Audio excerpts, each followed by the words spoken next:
Congressman from Texas may proceed.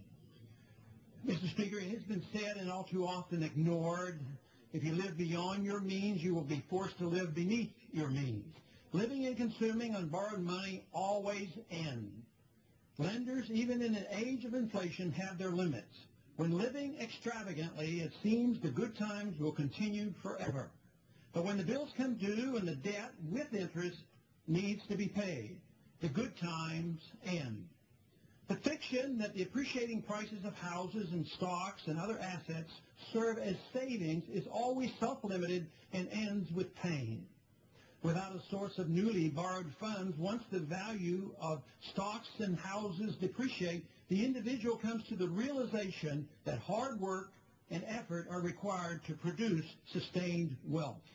Working minimally is replaced with working maximally to survive, as well as to pay for the extravagance of previous years.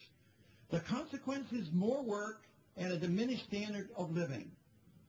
A nation that has lived beyond its means for a long period of time must go through a similar process.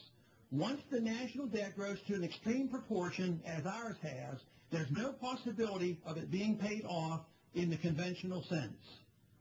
Default and liquidation are required, but sovereign states that enjoy the ruthless power to tax and create new money always resort to paying their bills by deliberately depreciating the currency.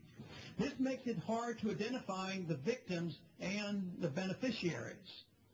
Today's middle class and poor are suffering, and the elite are being bailed out.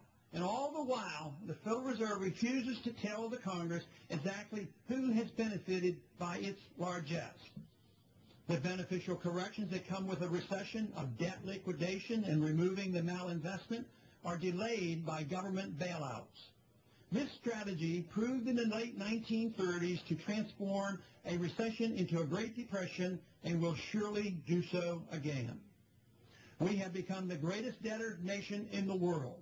The borrowed money was not used to build our industries, but was used mainly for consumption.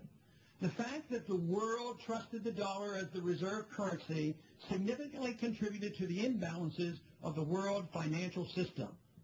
The fiat dollar standard that evolved after the breakdown of Bretton Woods in 1971 has ended. This is a consequence of our privileged position of living way beyond our means for too many years. At present, all efforts worldwide are directed towards salvaging a financial system that cannot be revived. The only tool the economic planners have is the creation of trillions of dollars of new money out of thin air. All this does is delay the inevitable and magnifies the future danger. Central bank cooperation in the scheme will not make it work.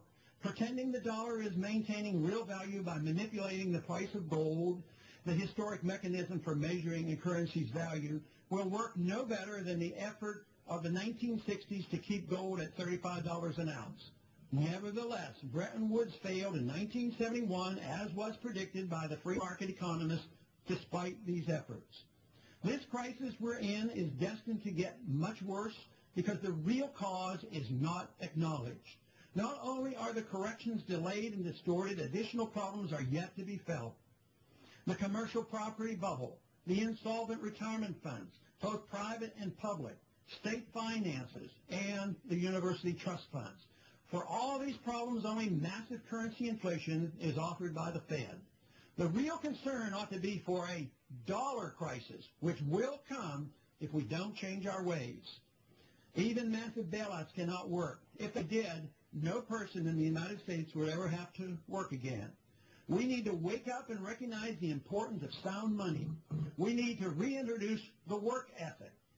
We must once again cherish savings over consumption. We must recognize that an overextended foreign policy has been the downfall of all great nations. And above all else, we need to simply believe once again in a free society, that which made America great.